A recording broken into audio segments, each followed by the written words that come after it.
The clapper. Clap on. Clap off. Did you ever have one of those? The clapper. I was like, maybe I had the clap. No, no, I haven't. Sorry. Today might be weird. Do you remember that movie, Get Him to the Greek? Yeah, yeah. Remember the soundtrack for that? No. It was great. Is it? I mean, like, it's stupid, but it's Russell Brand, and he did like a bunch of... Russell Brand did the soundtrack for it? He's like the rocker in it. I don't remember that part of it. Get Him to the Greek. I was thinking Big Fat Greek Wedding when you said... No, Get Him to the Greek. Wow, my brain is weird in place. Yeah, Get Him to the Greek. Jonah Hill, Russell Brand, yeah. He has a song called The Clap. Oh, that's right. You got the clap. I got the clap. I owned that on CD. I'm gonna actually see if that's on Spotify. My God, yeah. I want to check that out again. That was funny. Fucking P. Diddy in that movie is hilarious. Oh my God, I forgot he was in that. Yeah, he's the record producer that's telling Jonah Hill like, there are things I can't quote. He's chasing after him. Yeah. Get the fuck over here. Gets hit by a car. What a weird spinoff from Forgetting Sarah Marshall. Yeah, like that weird little universe that lived in. Yeah. Are all those? No. It's just Forgetting Sarah Marshall and Get Him to the Greek are like that, and then Knocked Up and This Is 40. Yeah. Are in the same universe. Yeah. Where does 40-Year-Old Virgin lie in there? I think that's just kind of in its own existence. Thing. Yeah. But I guess because it's the same actors. But I feel like Seth Rogen did do a cameo of his character from that somewhere else. I don't know where or when, but I feel like I've seen his like tatted up character just. Oh, the loading dock guy. Yeah. Oh, because then Superbad's its own thing. Yeah. Well, that's not even Judd Apatow. That's just Evan Goldberg and Seth Rogen. Oh, that may have been. Maybe it was produced by Judd Apatow. I don't think it was though. I think that's a Seth Rogen thing. Well, there's our thing. This is Tommy. This is Jacob. This is Tommy and Jacob's mixtape.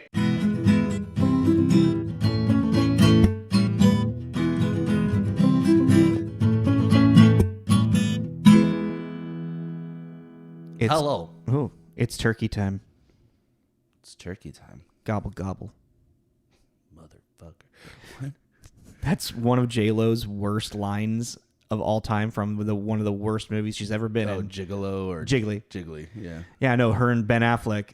And she's like, it's turkey time. And he's like, huh? She's like, gobble gobble. Is that before they're about to have sex or something? Yeah. I've never seen it. So. That's like the only scene I've seen, but that movie also just exists in its own vacuum of space as well. Were they together at that point? Yeah, that's why. Is it that whole thing like that what they didn't, since they had chemistry in real life, they didn't have chemistry on camera, the Joey thing? That movie has a 2.6 rating on IMDb. What's the point of that movie? What's the plot? He's like I just read the plot of it. It's like he's hired to like kill some guy. He's like what? Hitman kidnap some like mob boss's brother, and J-Lo is like asked to like watch him to make sure he doesn't fuck it up, and they fall in love or something. Huh. Yeah. It sounds like you're making this up. I know, right? Anywho, hey guys, how's everybody doing out there? Welcome back to episode 126. It is cold. It snowed last night. 120. I know, that tripped me up. I didn't leave the house yesterday. Yeah, are we on episode 126? Yeah. Or is it 20? Yeah, it is 26, not 27. Okay. 126. Getting there. We've been doing this for a while. This week we are talking about strippers. Dancers. Professional erotic dancers. Hustlers. Actually, honestly. I mean, yeah, that's the name of the movie, but yeah. They're hustlers. Yeah, our block pretty much is, for the next 2 weeks, is inspired by true stories, stripper dancer stuff. Well, also, I had seen this. You hadn't. I had not seen it. And I thought you would have enjoyed it. So I was like, oh, why don't we do that? It took about halfway through the film for me to actually get interested in it. Really? Yeah. Oh. Because, I mean, the first half, it's just strippers. And, I don't care for I don't care for the strip joint type thing. I'm just like, this isn't my thing. So I'm just like watching a bunch of girls strip pretty much. And I'm like, well, when's the story happening? Like, I'm getting invested with Constance Wu's character, yes, but like, I'm just kind of like, well, when do they start? You know, I like getting angry at J-Lo. Yeah, she is kind of like, because she's stupid hot and she's like 52. Yeah, she takes care of herself. Like, God damn, she takes good care of herself. Good job for you, J-Lo. Yeah, for real. She like took classes and shit. Yeah, no, she's fucking put in the work. She put in the work for that. Like even when you first meet her too. Sorry, but when you first meet her too, she actually didn't strip. She just dances for a second, and they just start. You're like, okay, I see you. You go, girl. Yeah, but there's also a part of me through that whole like opening scene. I was like, I think it's a fantasy. It's but because it's a retelling of everything, but also they had to make it to where they weren't actually stripping to make this like not be NC-17. So that was actually kind of an interesting thing that kind of took me out of it. I was like, I know what a strip joint looks like, and there's way too much clothes being on these women right now dancing. I don't know. I saw some boobies. Yeah, here and there, but it's just like J-Lo's character with just the dance. I mean, it adds that like element of like that's how good she is. She doesn't have to take off her clothes. But it's like no, like she would have like this dance would have ended with her naked. Well, I took also the whole raining money thing as almost like Constance Wu's character. That's just how she perceived. That's what I took. Yeah. No, I mean it's all very metaphorical and it's like imagery and whatnot. But it's also like I don't know. That was just kind of just a weird thing where I was like, this doesn't feel like this feels like it's like Skinamax porn instead of like hardcore porn. Or like a Red Shoe Diary. Yeah, I was like, this is kind of like the softcore side of the strip club the presentation. But that's why you go to the champagne room. Anyways, let's go back on track. Sorry. So yeah, Hustlers. Its ratings on IMDb is a 6.3. And then its tomato meter score on Rotten Tomatoes. Tomato meter is 87. So yeah, this is more critically acclaimed. And then audience score 65, which I think, out of my opinion, and also like kind of remembering kind of whatever weird backlash there was when this movie came out, that it's just a lot of patriarchal bullshit of like men being like not dealing with women having empowerment type thing. Which is why like a low IMDb score, low audience score, like it got review bombed and shit. Like you're not following anything I'm saying. I feel like this movie when it came out, there was like pressure on like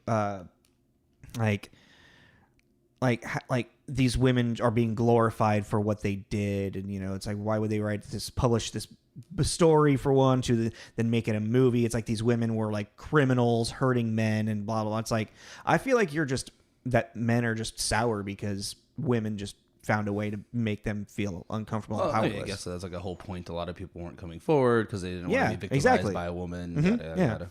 And, you know, so instead they just lash out on the internets in their mom's basement. Okay, I see what you're saying now. Yeah. Okay. This movie came out in 2019, so it's really relatively new. Yeah. It had its premiere in Canada in the Toronto in the Toronto International Film Festival, Toronto, and then the United States release September 13th. I think that was kind of its worldwide release as well. No. Box office number 30 domestically, number 53 worldwide. It was banned in Malaysia. I actually have a whole list of all the movies banned in Malaysia. There's probably a lot. Yeah. You know what? What do you think about when someone says Malaysia? I go to Zoolander. That movie is banned in Malaysia. Yeah, of course. Of course it is. The half of the plot is assassinating the Prime Minister of Malaysia. Well, and it's like the sweatshop thing and like, yeah. Yeah.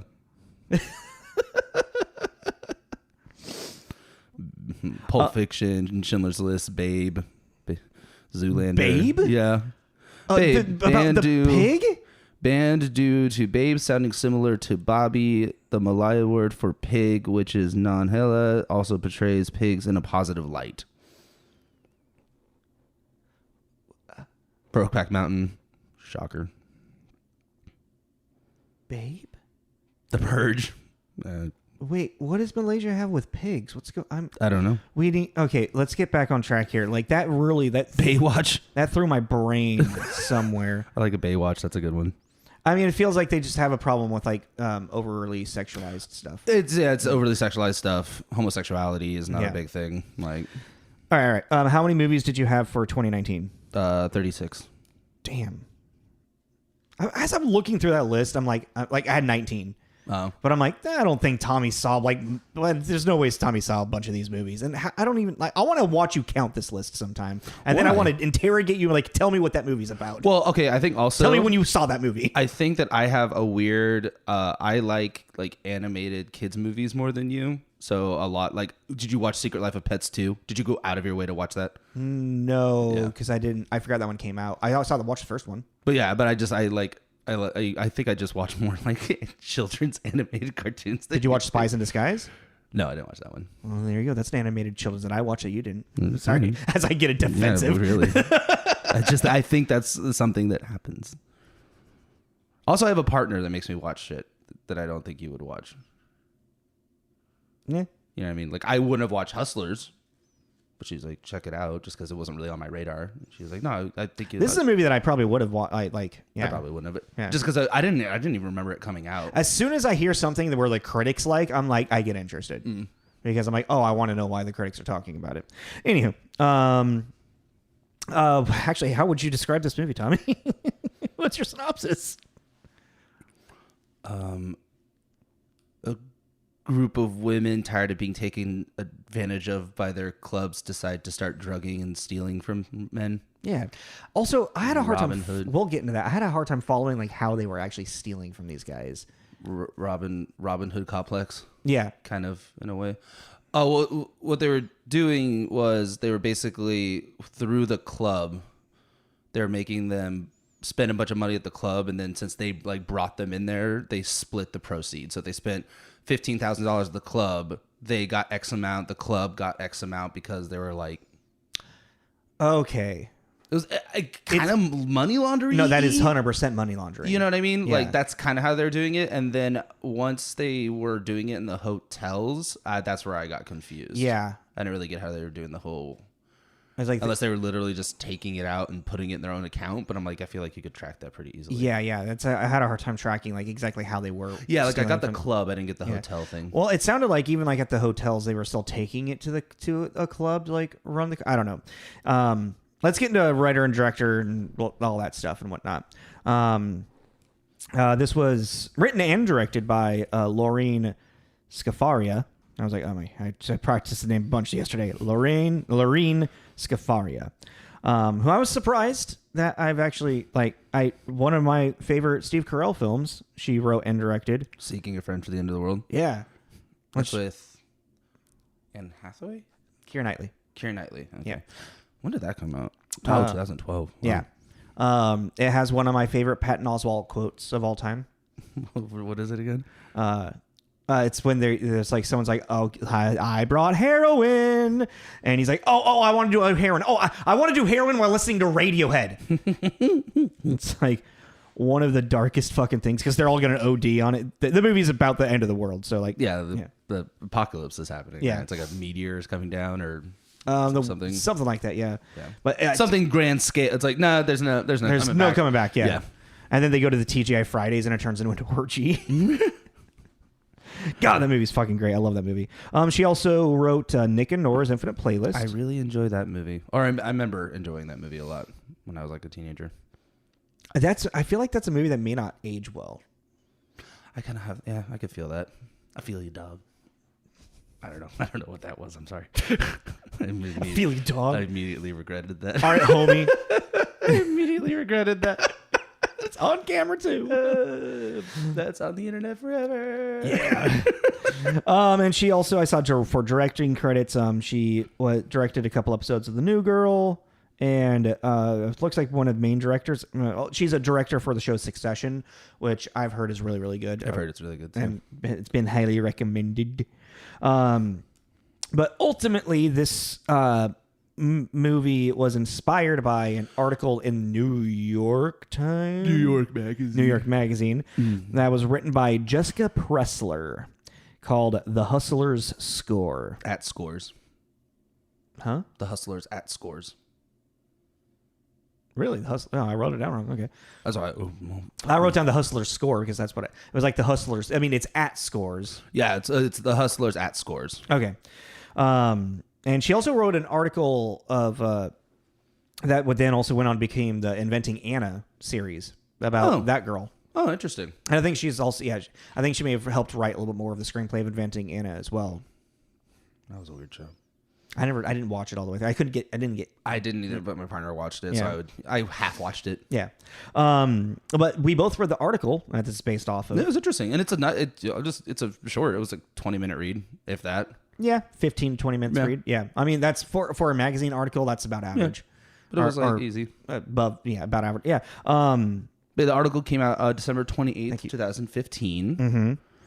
And it's really interesting to what I find really interesting with this article in this movie is this is kind of like a reaction to the economic collapse of 2008, 2009, like the late aughts, recession, not depression that we went into. The recession. And it this is just kind of an interesting other side of the coin another facade that we don't. I don't know if facade's the right word, but another chapter of it all that we don't really get to see or hear about. Does that make sense? Yeah, I was gonna say this another group and what they were going through. Yeah. In the adult entertainment world, I guess. I'm not really sure. I guess that's what you'd call it. Just working women. Yeah. The club scene. The strip club scene. Yeah. I mean, just strip clubs in general, especially high end strip clubs. Yeah. So, yeah. Who's this movie starring, Tommy? J-Lo. Let's talk about her last. Let's start with Constance Wu. Constance Wu. Probably most recognizable, I would say, from Crazy Rich Asians. Almost every time I look at that movie now, I just think Crazy Hot Asians. From my joke, from just fucking A, they're all so hot. And then she's also one of the main characters on the movie or the show Fresh Off the Boat. Yeah, have you ever watched that? No. It was kind of short lived, I want to say. It was on for 5 years. Was it? Okay. 2015 to 2020. Oh, okay. Yeah. I kind of want to check it out. I forget. I think it was on ABC. But yeah. That's is that all we got for Constance Wu? Yeah, for me, I'm looking at it right now, and she recently was in Lyle Crocodile.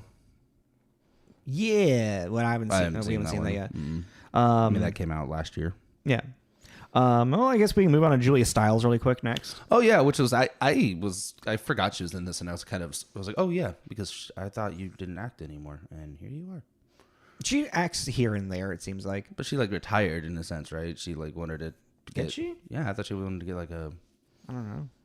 9 to 5 normal job. Working 9 to 5. Julia Stiles. I didn't write her down. 10 Things I Hate About You. Yeah. Save the Last Dance. Uh-huh. That movie. Yeah, that's. I want to watch that again. And Oh, yeah. She was in 2 inspired Shakespeare stories. Oh, she was in Silver Linings Playbook. I don't remember her in that, but yeah. I've never been able to sit through it. I find it too depressing. It is kind of depressing. I can't sit through it. Robert De Niro is fucking amazing in that movie. I didn't even know he was in it. He plays Bradley Cooper's dad. Dude, you should watch that movie. Actually. I don't want to. I don't want to. The acting in it is phenomenal. I don't want to. Okay. I'm trying. Oh, Born. I forgot about that. Born? The Born series. Oh, yeah. She's like the handler or something. Something like that. Have you actually ever sat through the Bourne movies? I've watched them all once. Yeah. Oh, the first 3. I've watched them all once. Yeah. Because I remember my mom really being into them. Wasn't Jeremy Renner the replacement? The next Bourne. And then Jason Bourne came. Oh my God, it's Jason Bourne. Do you remember that they did a 4th one with Matt Damon as Jason Bourne? What? Yeah, there's a 4th one, but Matt Damon comes back as Bourne. Yeah. Oh. Okay. And he's actually fucking ripped and I haven't watched that one, but it's he just comes out of the shadows and they're like, oh my God, that's Jason Bourne. It's but I'm Jason Bourne. Well, God damn it. Wait, what did you? I am Spartacus. Wait, what did you say? Julia Stiles was in like a Shakespearean O. Oh yeah. She's also in Hamlet with Hawke. With Ethan Hawke? Yeah. Is she? Yeah. Does she play Ophelia. Really? Yeah. I've never seen that version. That's on my watch list, but yeah, interesting. Huh. She's done she's in the Shakespeare. She's the But I mean Shakespeare that is Shakespeare. Like that's Shakespeare's text. Okay. As put like 10 Things I Hate About You. Oh, like an adaptation. Yeah, thing? is 10 Things I Hate About You is loosely adapted on Taming of the Shrew. O is loosely adapted from Othello. And then Hamlet is fucking Hamlet. To be or not to be, that is thy question. Oh, to suffer the slings and arrows. Mean Girls was playing, and it's when the teacher misquotes. And just goes, "That's Macbeth, you idiot." What's that? Makes me laugh. Anyways, who next? J-Lo. J-Lo. I mean, I guess we can really quick. Cardi B is in this. Lizzo is in this. Keke Palmer, and then Lily Reinhart, who she's from like Riverdale. I really like Keke Palmer. Yeah, she was really fun. And everything, even like what was that most recent one? Nope. Mm-hmm. Like I was kind of whatever about Nope, but she was like my favorite part of that movie. Yeah, I thought she was the little sister. Yeah, yeah, she was awesome. Yeah, she was so funny. Yeah, actually, I found it kind of interesting. I remember when this movie was coming out, and like there was like this promotion that Cardi B. That was weird. Yeah, that was weird. Cardi B is going to be in this stripper movie called Hustlers, and she used to be. She was a dancer, right? Yeah, she used to be a dancer. But she used to do this shit that they did. Yeah. She's like, yeah, no, we would fucking like. She would like. She'd be like, no, yeah. And she was like, we would get a John to their room. We would get them really drunk, and we would take their money. That's how we survived. Yeah. That was just how you survived. She's like, so people are like, I can't believe that Cardi B is like agreeing with all of this stuff. It's like, she fucking had to survive. It's like, yeah, you're stealing from somebody, but you know, I wouldn't let that happen to me. Like, fuck. Taking advantage of people that maybe should be taken advantage of. It sounds like to me, stupid Wall Street people. I didn't write anything down for J-Lo. I just Cell. I mean, yeah, Cell. I wrote down Made in Manhattan and Monster in Law. Ooh, Enough.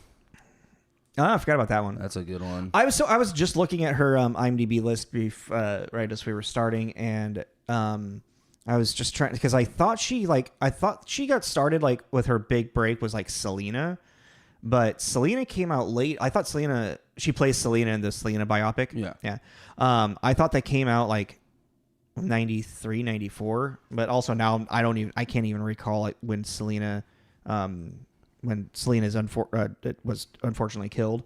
But that came out like 96. And she was in Jack with Robin Williams before that. She plays his teacher that he has a crush on. I was trying to remember. I saw Jack and I was like, who was she in? Actually, it wasn't the mom because that was Diane Lane or Diane Keaton. Diane Lane. No, the best friend's mom that he goes on a date with. That was that he meets at the bar. Mm-hmm. Oh, who was that? Wasn't it the nanny? Yeah. Fran Dresser. Yeah, Fran Dresser. Yeah, I think that's her. Yeah. That's her, right? And she's like, yeah, she kisses him, and he's all like, that's a cute movie. Sad. It is sad. So yeah, Selena came out in 97. Yeah. She was in Anaconda. Yeah. I don't watch those kind of movies. Oh, it's a big snake. It does not. That shit does not interest me. CGI that movie is so bad. I bet. Well, it came out 1997. Yeah, I wouldn't imagine it would have aged very well. No. It's a big snake. Oh, it's piranhas. John Voight. The taste for blood. It's like, yeah, it's a piranha. No shit, Sherlock. The snake thing is killing people. Yeah, that's kind of what they do. Mm-hmm. But yeah, it's a snake.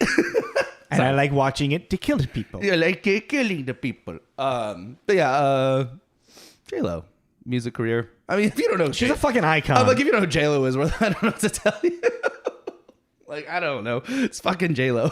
Like, her name is Jennifer Lopez. Oh, but she is very, very popular. She's the popular girl. Do you remember in Enough too? Like I never saw Enough. What? Oh, dude, that movie's sick. You know the premise, right? Yeah. running from abusive husband Yeah. and whatever.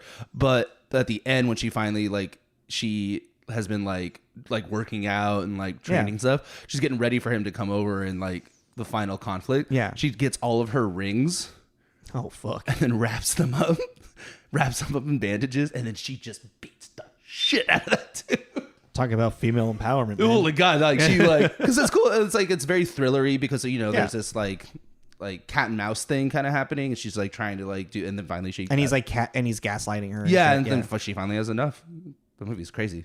I kind of remember a Halle Berry one like that. My partner did too, but we couldn't remember another movie kind of like in a similar plot. But but it was about her kid, I think. Yeah, protecting her kid.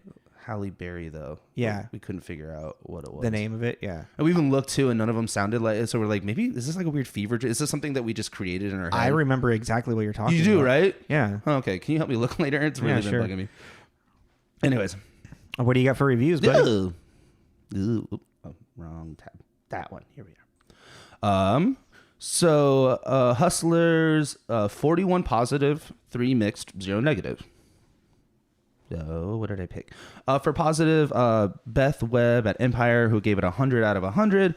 A guilty, entertaining homage to female power that only its bold ambition and its stars and director alike. Hustlers, the kind of era-defining film that Hollywood didn't know it needed.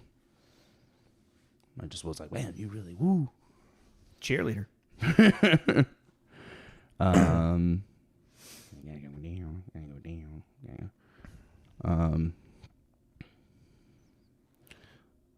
Richard Brody at The New Yorker.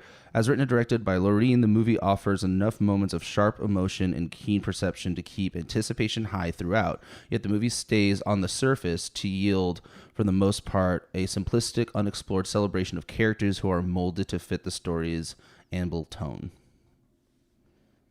So I just kind of took that. Reading between the lines, I was like, you feel like it's kind of surface level emotionally, like it's enough to keep you entertained, but didn't really dive deep, I guess. I don't know.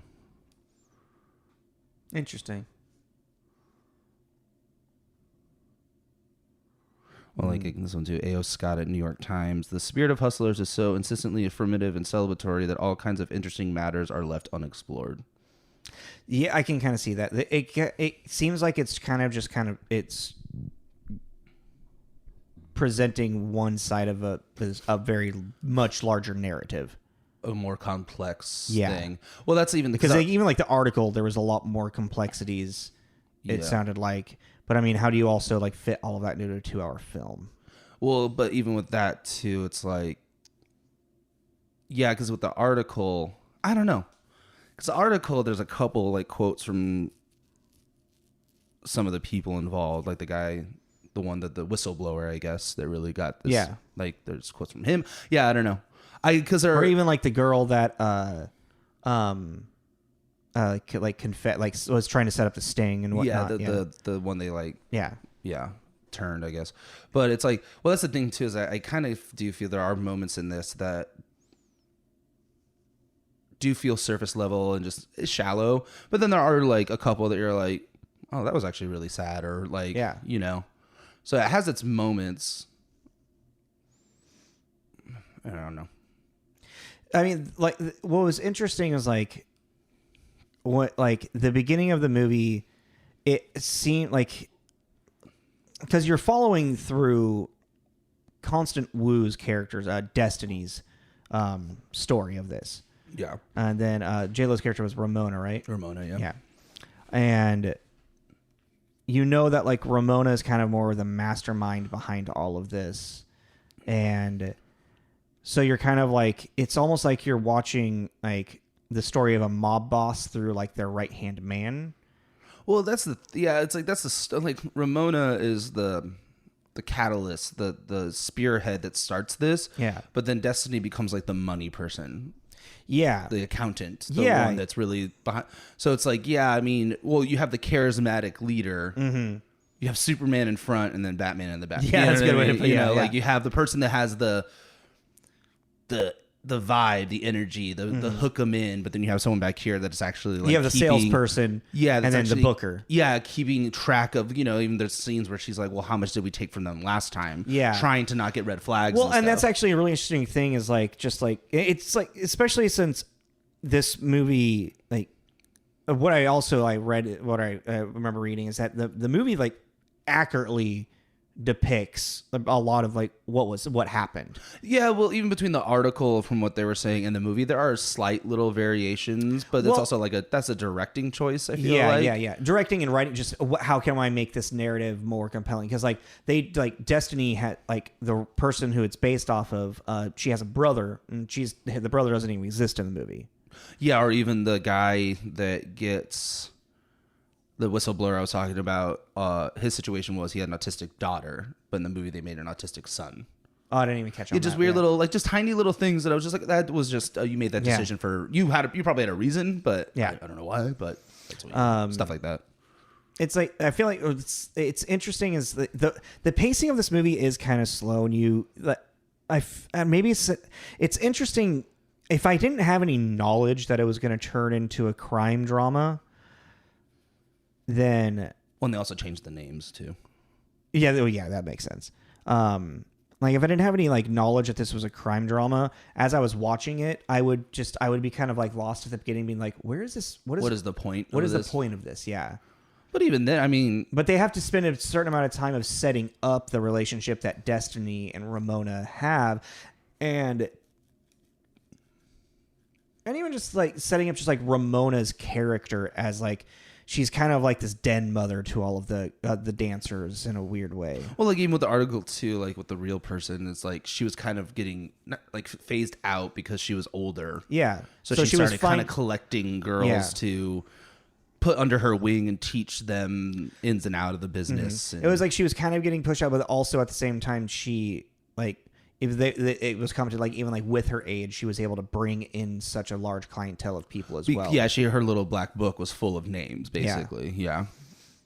But that's kind of going back to what I was talking about. I was like I feel like one of the most interesting parts about this movie and like being based on a true story is the effect that our economic collapse had on the strip club industry, the dancer industry, and how.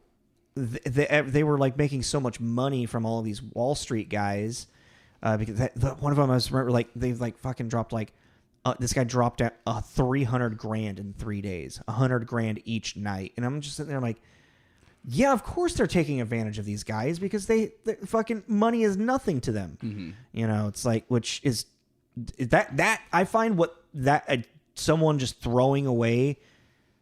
That much money, like throwing that much money into a strip joint. Like Fallon and I were even talking. Like, I wouldn't even know what to spend $300,000 like at a bar, right? $100,000 in a night. I wouldn't even know how to do that. Maybe buy the bar. Yeah, like I really can't grasp my head around how to do that. Besides just basically burning money, just handing $100 bills every 20 minutes to every staff member. Yeah. That's literally giving the money away. That's the only way I can think. But they were saying they were spending $100,000. Well, but spending is also like that means like on dances, on, booze, the tips. But I'm like, God damn, $100,000 and a fraction of that is booze. Could you imagine that liquor order that comes through that place? God damn, man. It's crazy. Yeah, no. I can't even like really grasp my head around how to do that, Exactly. But that was I found like the most compelling part of this was to see like that this whole thing of like them fishing for these men is literally it was like I don't want to say defense, but it was like it was a need of survival. Yeah. It's like you and then you get to see like these girls trying to like Destiny tries to get a retail job. She tries to get out of the strip world and the dancing world. But it's like go to a retail job and they're like, you need retail service to work at this retail job. And like, well, but also I think the thing that I think people need to think about this whole situation too is like, okay, fine. They started this for survival, but also they didn't want to be under the boot anymore. They didn't want to be the bottom. So their biggest falling is they got greedy. Yes. Well, Ramona specifically. They could have made this thing last a lot longer. They even could have, and even in the article in the movie, the Destiny person talks about she always thought there would just be this magic number that she can make and she could walk away. Yeah. And it's like, well, if you had and then $100,000 turned into 200,000, and then it turned into $500,000, and then And it's like, if you really kept your head, and this is a very hard thing to do, I think, for people in general, because people are greedy. But it's like, if you had been just a little bit smarter about it, you really could have strung this along a lot longer, put money aside, stop buying the Gucci bag, stop buying this, put all that shit aside, especially if you're taking this much income without just making this much income, and if you were just a little like quieter about it, and you could have probably gotten away with it. No, like how what Destiny was saying, like we're taking too much money from the people at like too large amounts at one time.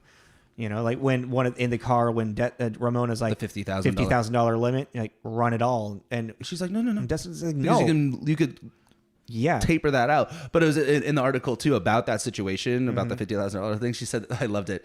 She was like, the problem with these women is, like, she was talking about them being greedy, whatever, and I'm paraphrasing, but the quote is basically, while I saw a forest, they saw a fucking $50,000 tree. Yeah. And I was like, that's a good way to put it. Yeah. She was looking at the whole thing, and the big picture.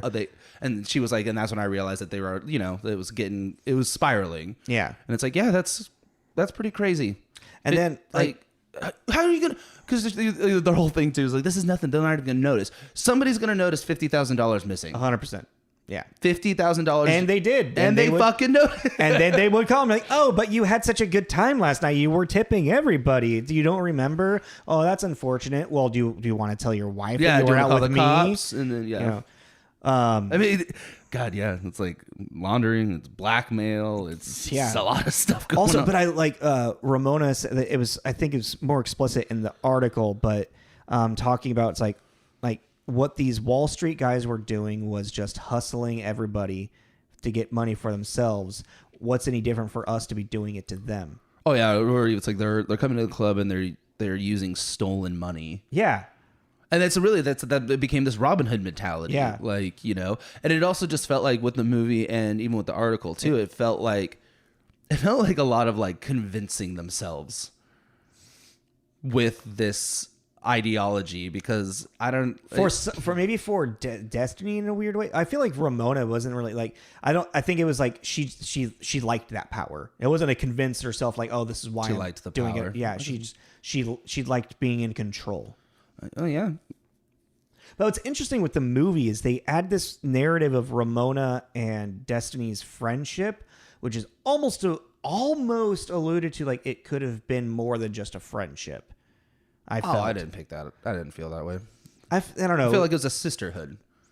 Yeah, it's like it felt that way, but there was just something. I felt like they were trying, like maybe something more was there, and I'm like, maybe I'm looking a little bit more into it. But it was just, I was like, that's interesting. But just think about like all the women you know in your life and their best friends. Yeah, it always has that kind of like really close friends always have that really like sisterly bond, Yeah, and it's like that's what it felt like to me. I felt it's just like a hint of something more. I mean, that's just opinion, perspective. Yeah. I didn't really pick up on that, because they were definitely sisters. Like it's like their whole like Christmas that they spent together. Well, that's a perfect example of what I'm talking about with the greed thing. With the what? The greed thing. Oh yeah. You didn't need to buy her a chinchilla fucking coat. You didn't need to get the brand new Louis Vuitton. You just, and I get it. Yeah. I get it. Like it's especially, like they want it's material goods, that makes them like feel. How do you feel like, so like we're talking just a lot about just like what they were doing and all that stuff, but like as a movie, how do you feel like the pacing and like the writing, like the actual presentation of the story? I like the look of it. Mm-hmm. I think it's really clean and crisp, and J-Lo's acting is really, really good. Yeah, and I never was like a huge J-Lo fan, but I really liked her in this. Yeah. She just, like, you could tell that she just like really put in a lot of, she really believed in the story, really liked the character, really wanted to show some grit, Yeah, and it's like, I'm like, also like, I know I kind of mentioned it, like, but just in all honesty, just how fucking fit J-Lo is. There's a scene where they're like dancing, and she just got these guts. He's like, so she put the work in to like be able to do, and that's like that's always cool to see. Yeah. But then anyone in this profession, like really commit to like either Christian Bale going down to 86 pounds or wherever From crazy it was, yeah. and then immediately going to Batman, and from what was it? American Psycho, Machinist, Batman. You're like, that's gotta be real fucking tough on your body. How was your heart, man? Yeah, like, that's gotta be tough on you, bro. Because even with Batman too, he wasn't like cut. He was like, fucking, but I think, but yeah, I don't know. You said the beginning was slow, but I feel like it needs, because it's like it's a crime drama. Well, and what's really interesting, crime. and since it's kind of like the story is being told through Destiny's perspective, and then the journalist's perspective. You know what I mean? Yeah, it's kind of feels one-sided. It feels like an amalgamation of two sides. It's like it's how the journalist is interpreting from what Destiny's, she's told. Who then also Destiny has like admitted like she's a liar and a con person. You can't really trust 100% what she's saying. Like that they talk about that in the article. Yeah, well, that was interesting. That's what I thought was really interesting. Like with the article, her being like, "This is all fabrication," and the journalist is like, I've talked to multiple other people that all collaborate with what you just told me. Corroborate. Corroborate with, but I'm just like, I was like, that's interesting. She's like, you can go ahead and publish the fictional story. Yeah. But I'm going to save the real story for like my book, I think she says. And I was like, that's interesting. It's like, which one's going to be the fictional one, the book or this? Yeah. You're like, that's very interesting. But that's also like kind of interesting because even in the movie too, when you do cut to like the Destiny, representation of the woman from the article, when you're like in the present, I guess, she comes off she's really paranoid. Mm-hmm. She's very defensive, like just the wrong thing. I don't know. It kind of makes you wonder, like, why is this interview happening? How is this interview happening? Yeah, there's a lot. I was like, there's a lot more to it, which I thought was interesting. And it was really cool to read the article and then watch the movie and see like actually how much of it did line up. I think the timing was different, but no, I really liked it. Like the choice of a narrative of it being kind of like a memory movie, like it's like the movie's more of like it's like it's timelined like from beginning to end with the whole story as a memory more than anything. Yeah, and it's a retelling. So then, like you were saying, like the image of J-Lo dancing and just like it's raining money. It's like it's like this like a glorified idea of what Destiny saw Ramona as. Yeah. Almost it's like almost like pinnacle. I want to get there kind of. It's thing. like and then she takes her under her jacket. It's like the whole like I'm gonna take you under my wing. I'm gonna show you the ways, and then we have that setup for then the downfall of like I mean narratively it's interesting that real life art imitates life, so like pretty much Ramona, her like fall from grace with Destiny is like her getting too greedy. It's the move, like the story itself is writing the movie. Like the real life events wrote a just dramatic movie. Well, it's also interesting because these kind of movies always stress me out too, because it's going to come to a head and you start the mistakes people are making, and you're just like, but it's even because it's coming from Destiny's perspective a lot of the time. All of the fault falls on Ramona, and it comes off like she's an egomaniac. Yeah. Not only just greedy, but it's like Destiny's like, yeah, what did I tell you? No tweakers, no criminals. Like, we can't trust these people. And Ramona has very like, nah, it's fine. And it's like, no, it's not fine. And then, it spirals out. It's like she was bailing out Hope or Dawn. Bailing out Dawn again, and it's like, and I was telling her that because there's a lot of she did this, she did that, and it's kind of like you have to wonder. It's like how much is that as a contrived, like making Ramona look more like the bad guy, putting Destiny as the hero. Yeah, but is that also because she took the plea deal as well? So like what kind of fucking snake's gonna take the plea deal? But that's the thing, is like, is that a like in a sense like a directing choice, or is that actually what? I mean, that's what the article was. Also, the article, even though that I know, but they talked to the Ramona person. Yeah, but even like the article seemed to be a lot more through the who's Destiny's character's lens. It seemed like Destiny talked the most about the situation. Yeah. But yeah, that's a good point. It's like, well, you took the plea deal. Yeah. Because for your daughter, but what about your best friend's daughter? Well, I mean, it's so in an interesting sense, talking like bringing that up. I mean, you could argue like the unreliable narrator, like, that's true. Like the idea behind this movie, which is very, I mean, it's like through the story of a person through the lens of the journalist. Like we have like a couple degrees of separation That's true. on how the story is being told. The story of the interviewee through the lens of the journalist then turned into a movie by another director. Yeah. a lot of degrees steps. of separation. There's a lot here. of steps to get to where we are today. Yeah, I mean, if we talk, I feel like we're talking more about the other things than the movie itself, which is interesting. But it's a real life thing, so it's kind of hard to. Yeah. But yeah, I mean, there's a good amount of humor in this. Yeah. There's a good amount of heart. There's a couple scenes that like when Nana, like when she just walks in and immediately, that got me welled up a little bit. I was like, oh, that'd be really rough. Yeah. And then the whole funeral scene. Yeah. Was really sweet. I mean, yeah. I mean, it's just. I forget what I was going to say. Keep going. No, that was just. It's like that. But that's the thing. I keep going back and forth about because I feel like there are moments that have heart, but there are moments where it feels shallow. So I don't know. I'm having a little. Yeah, I mean, as a movie as a whole, I think this movie is enjoyable. It's good. I don't think it's definitely a movie for female empowerment, 100%.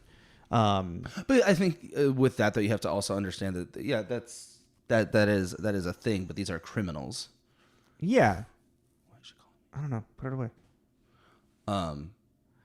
Yeah, they're criminal, but that's that's the whole. Then Robin Hood was a criminal, Mm-hmm. When you come down to it, yeah, like. Well, I just think like when it comes to the guy with the mortgage payment. Yeah, no, that's really fucked up. That was really heartbreaking. Yeah, no, that's and that's them not really, yeah. His house burnt down. His wife left him because she couldn't handle. Raising an autistic child. Yeah, they took his mortgage payment. You're like, guys. This is what's gonna get you caught. Yeah. And it's also, this is reckless. It's also these are the people that you don't want to be like. Because they have something to lose. Yeah, you need the guys that the Wall Street guys that you're talking about that had nothing to lose. Well, they had their reputation and their families. Yeah. But they weren't going to lose their cars. They weren't going to lose their house. They weren't going to lose any like material thing. Like what they're going to lose is their reputation. Mm-hmm. That's fine, but not the guy that's going to lose his house because he's going to say something. Because and that's where it's like that sense of like female empowerment. It's like it's like this representation of the patriarchy. It's like the Wall Street's like the top of capitalism, Yeah, and capitalism is nothing but a set of patriarchal standards. Like capitalism is built. Well, capitalism built the patriarchy and vice versa. So yeah, women taking advantage of this patriarchal system is a sense of woman empowerment. Well, it's also, I think, with the whole, there's been a negative connotation about Wall Street yuppies forever at this point, American Psycho, you know what I mean? Like Wolf of Wall Street, based on a real story. Yeah, like a bunch of... I forget the guy's name, which also they bring up in the article that guy that the Wolf of Wall Street's based off of, and the woman that Destiny is based off of kind of like did the same thing. They would like buy bulk candy at a candy store and then sell it for a profit at school. Yeah. They have that Jordan Belfort entrepreneurial mind kind of thing. Yeah, she had a mind for it. Yeah, like she could have been running Wall Street. Yeah. Well, what's your carrot for this movie? What are we at? We're about 50. Oh, okay.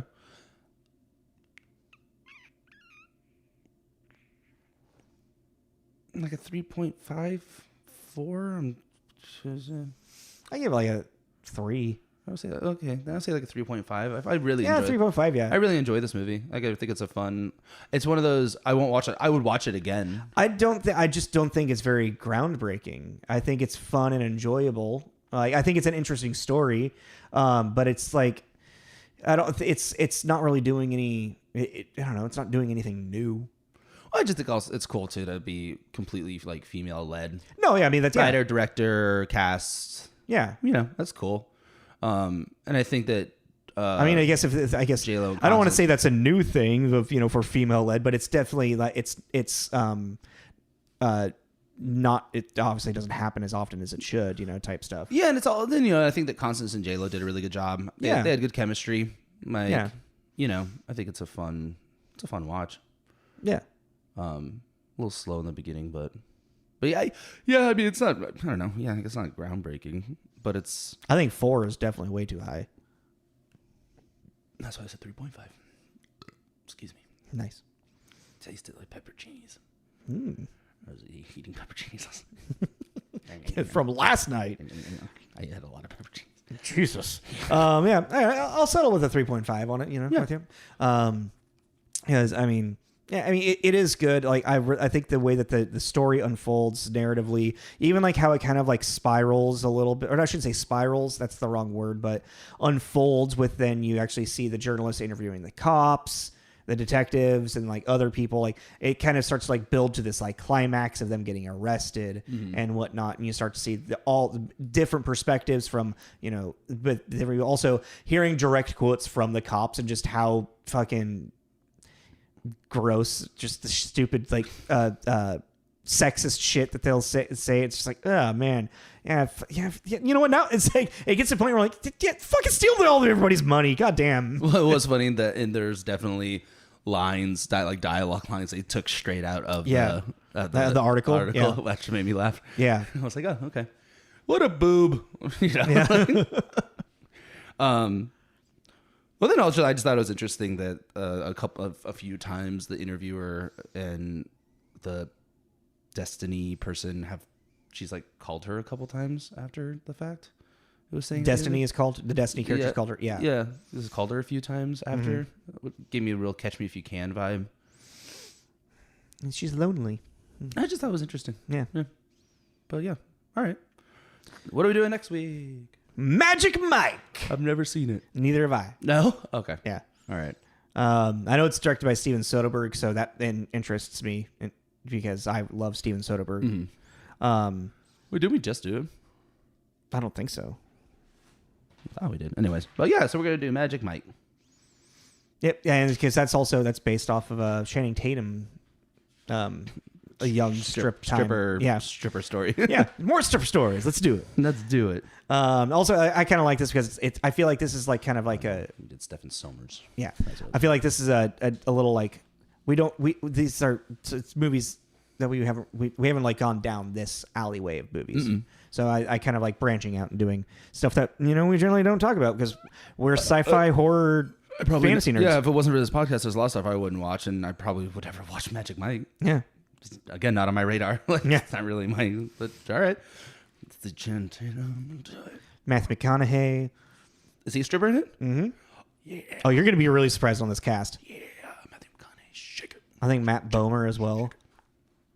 Who's Matt Bomer again? Okay, I can't think of anything else that he's in off the top of my head. Okay, shake it. Joe Manchin. He was going to be Deadshot. Yeah? Nope. Don't care? No, I have no idea what you're talking about. Oh, no, I'm trying to... another one of the guys. He's married to Sofia Vergara. Oh, yeah, he was going to be... Slade. Yeah, Slade, yeah. thank you. Yeah. Deathstroke, yeah. I was like, Deadshot, no, that's Will Smith. Yeah, that's Will Smith, yeah. Yeah, Slade. Yeah, he's in it. Kevin Nash is in it. Really? Yeah. Weird. Yeah, we'll get into that next week. I'm excited now. Yeah, boys. All right, let's do this. It's Tommy. This is Jacob. It's Tommy and Jacob's mixtape. Like, subscribe. Subscribe, all that stuff. Yeah, whatever. God, what's going on with my camera? All right, bye. Bye.